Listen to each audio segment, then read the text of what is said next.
삶의 지혜를 전하는 방송 소리 책방.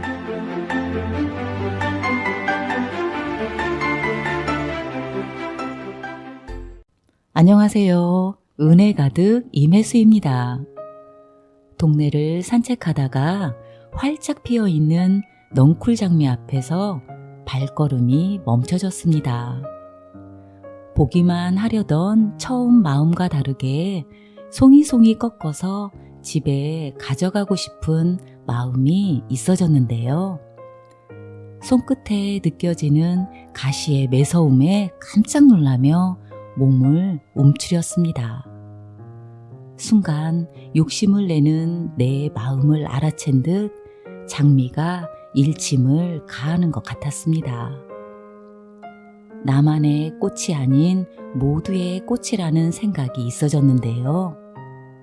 장미의 아름다움과 향기를 온몸으로 느끼며 집으로 돌아오는 길, 어느 때보다 가벼운 발걸음이었습니다. 꽃내음을 듬뿍 담아서 지난 시간에 이어 경산 상사님의 모구 십도송 마음속 길들이기를 낭독해 드리겠습니다. 8. 서로 있다. 흰 소는 언제나 하얀 구름 속에서 사나니 사람도 무심이요 마음소 또한 마음이 없네. 달이 흰 구름 드니 구름자치 밝아지나니 흰 구름 밝은 달 동서로 자유롭게 오고 가네. 상망은 상을 놓아버렸다, 상이 없어졌다는 뜻입니다. 그림을 보면 소가 구름 위에 있습니다. 이문의 단계에서는 땅 위에서 많은 생활을 했습니다. 그런데 상망의 단계는 하늘로 올라왔습니다. 화성이나 달나라를 가고자 하면 대기권을 뚫고 가야 합니다. 이문 공부를 대기권 안에서의 자유로움이라 한다면 상망 공부를 하는 사람은 자유의 범주를 대기권 밖에까지 넓혔다고 할 수 있습니다. 즉, 하늘 사람이 되었다고 할 수 있습니다. 이문은 후구가 변해서 배구가 된 것입니다. 배구가 되면 마음 공부를 할까요? 상 없는 공부를 주로 합니다. 그 동안에는 깨끗해지는 공부를 위주로 하여 결국 배구가 되었습니다. 이제부터는 배구라는 그림자를 없애는 공부를 해야 하므로 상망 공부라고 합니다. 상망 공부를 금강경에 비유하자면 안함 정도의 단계라 할 수 있습니다. 이를 불례라고도 합니다. 이 말의 의미는 세속적인 오욕, 삼독심이 다시는 나오지 않는다는 것입니다. 원불교에서는 출가의 공부 단계입니다. 이때는 자타에 국한이 없습니다. 너와 나의 국한이 없고 남녀상이 떨어집니다. 범부중생은 남자다 하는 상이 있고 여자다 하는 상이 있습니다. 항마를 해도 이러한 구분을 합니다. 상망 공부를 하는 분들은 자타에 국한이 없습니다.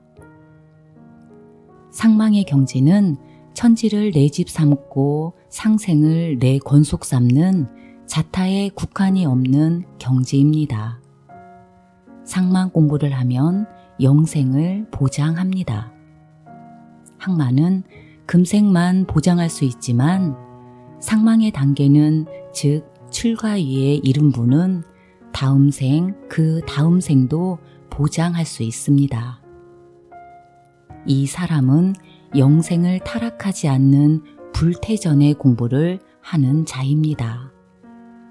그리고 이 단계가 되면 모든 종교의 교리에 정통할 수 있습니다. 출가란 문자 그대로 집을 나왔다는 의미입니다. 항마는 청정하고 깨끗한 자기 집이 있는데 출가는 그런 깨끗한 자기 집마저 벗어났습니다. 즉, 자기의 기국을 벗어났기 때문에 출가라 합니다.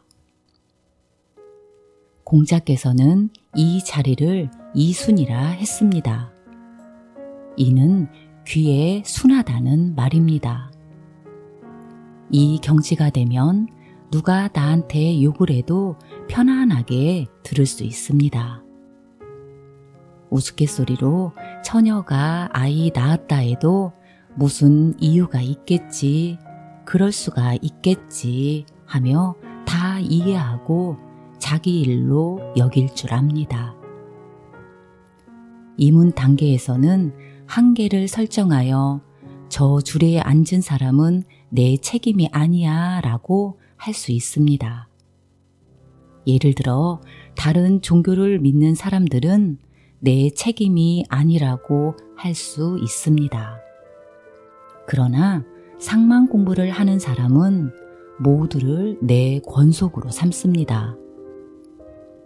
아직 완전하게 상대의 문제를 해결해 주지는 못하지만 마음속에 버리는 마음이 없습니다. 이것을 불기심이라 합니다. 백이숙제는 온당치 못한 자가 임금 노릇을 하는 것을 보고 내가 이 나라 임금의 녹은 안 먹겠다 하고 수양산에 들어가 열매를 따먹으며 청정하게 살았습니다. 백이숙제는 아마 항마를 한 분이 아닌가 합니다.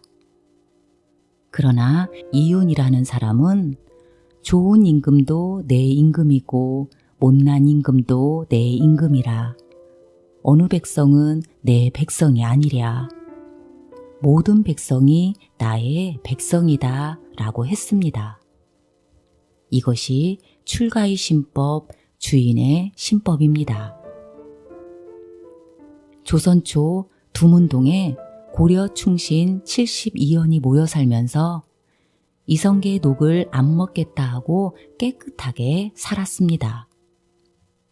그러나 황희정승은 고려 임금만 내 임금이고 고려 백성만 내 백성이냐 하며 조선 건국 후에도 충신 노릇을 했습니다.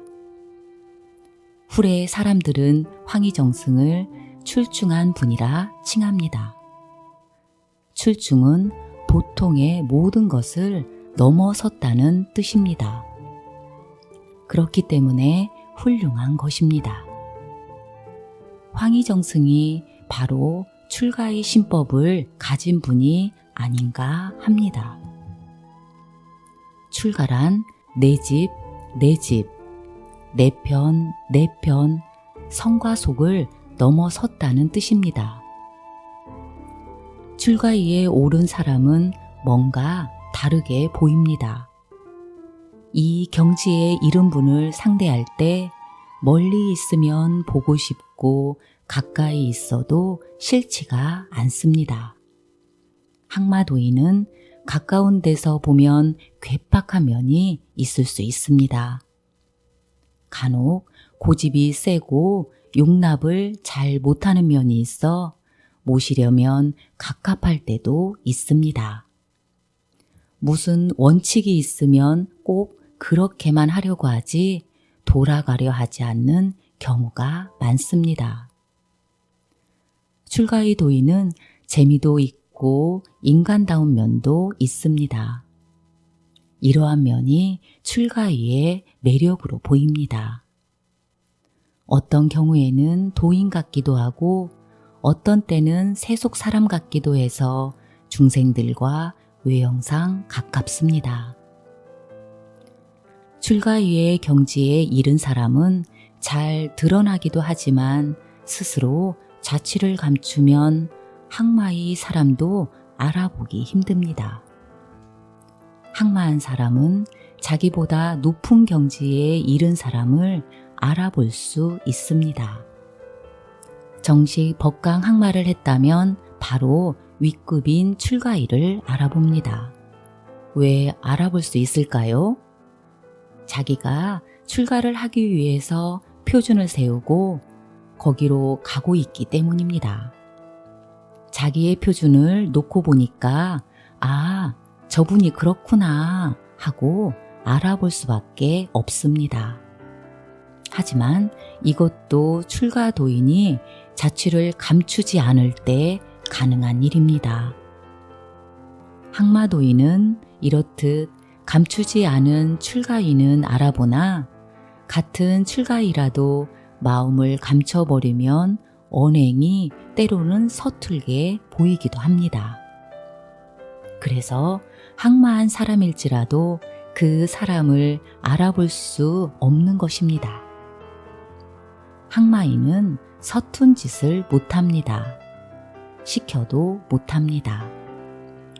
도둑질 한번 해봐라 하면 절대로 안 하려고 합니다. 출가인은 때에 따라서 예를 들어 독립운동하는데 필요하면 도둑질을 할 수도 있습니다. 출가인들은 이와 같이 큰 오름을 주로 하고 국량이 커서 조금 엉뚱한 데가 있어 알아보기가 어려울 때가 있습니다. 이것은 공부가 출중해서 그렇습니다. 항마는 즉 바른 길에 표준을 두고 산다면 출가는 옳고 진지하지만 거기에 국량을 하회와 같이 넓혀서 사는 즉 크게 진실한 분입니다. 출가도인은 대진인입니다. 그리고 출가이의 마음은 순자 비심, 순공심입니다. 출가이의 경지를 모구 십도송에서 상망이라 한 것입니다.